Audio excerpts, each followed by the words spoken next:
Happy Sunday to my dearest subscribers. எனக்கு நான் பேசிக்காக ஒரு பைரவ சாதகாங்க. பைரவர் தான் எனக்கு எல்லாமே. ரீசெண்ட் டைம்ஸில் ஹனுமன் ஜெயந்தி அன்னைக்கு ஹனுமன் சாலிசாவோட இம்பார்ட்டன்ஸ் பற்றி சொல்லியிருந்தேன். ஸோ நம்ம எல்லாரோட வாழ்க்கையிலுமே ஒரு குழப்பமான காலகட்டம் இருக்கும். என்ன செய்ய என்ன பண்ணுறது ஏது பண்ணுறது தெரியாது. நமக்கு நிறைய நெகட்டிவ் தாட்ஸ் உருவாகும். இது எல்லாருக்குமே நடக்குங்க. ஸோ அந்த மாதிரி ஒரு டைம் தான் ஹனுமன் சாலிசா பெருசாக கை கொடுக்கும். எப்படின்னா இதை துளசிதாசர் ஹனுமன் சாலிசாவை எழுதினவரும் ஆஞ்சநேயர் அனுகிரகம் பெற்றவருமான துளசிதாசர் என்ன சொல்லியிருக்காருன்னா, யார் ஒருத்தர் இதை 100 தடவை ஒரு நாளைக்கு சொல்கிறாங்களோ அவங்களுக்கு ஒரு நினைக்கிற காரியம் நடக்கும் அப்படின்னு சொல்லியிருக்காரு.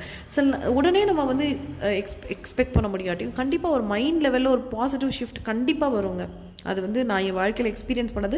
நான் ரொம்ப சில டைம் தான் இந்த சாதனாவை நான் ட்ரை பண்ணியிருக்கேன். அதோட நான் ஆஞ்சநேயரை வேண்டப்போ நான் அவர்கிட்ட என்ன கேட்பேன்னா, எப்படி நீங்கள் ஸ்ரீராமர் மேலே உங்களுக்கு அசைக்க முடியாத பக்தி இருந்ததோ அதே மாதிரி எனக்கும் பைரவர் மேலே பக்தி உண்டாகணும்.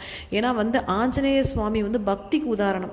அதாவது அவரோட அந்த லாயல்ட்டி, டிவோஷன், சதா ரகுபதிக்கே தாசா அப்படின்னு சொல்லுவாங்க. எப்போவுமே ராமருக்கே அவர் அப்படிங்கிற மாதிரி. ஸோ அந்த ஒரு மைண்ட் செட். இப்போ நந்தி தேவர் இருக்கார்ல, அவரோட அன்ஃப்ளின்ச்சிங் டிவோஷன் டுவர்ட்ஸ் மகாதேவ், அதுதான் நமக்கு வேணும். எத்தனை சோதனை ஏற்பட்டாலும், நம்ம வாழ்க்கையில் ஏற்படுற சோதனைகள் ஏற்பட்டாலும் அந்த கடவுள் பக்தி விடாமல் இருக்கணும். ஸோ நான் இதை ஏன் உங்களுக்கு சொல்ல விரும்புகிறேன்னா, நீங்கள் ஏதாவது இந்த மாதிரி ஒரு குழப்பமான நேரத்தில் இருந்தீங்கன்னா ஹனுமன் சாலிசாவை எடுத்து படிங்க. அதை இந்த சாதனா சொல்ல ட்ரை பண்ணுங்கள். நிச்சயமாக உங்களுக்கு ஒரு ஹெல்ப் பண்ணும் அப்படிங்கிற நோக்கத்தில் தான் இதை நான் பதிவிடுறேன். ஒரு நாளைக்கு ஹனுமன் சாலிசா பற்றி ஒரு லாங் வீடியோ போடுறேன். அதை ரொம்ப ஈஸியாக படிக்கிறது எப்படிங்கிறதையும் நான் சொல்கிறேன்.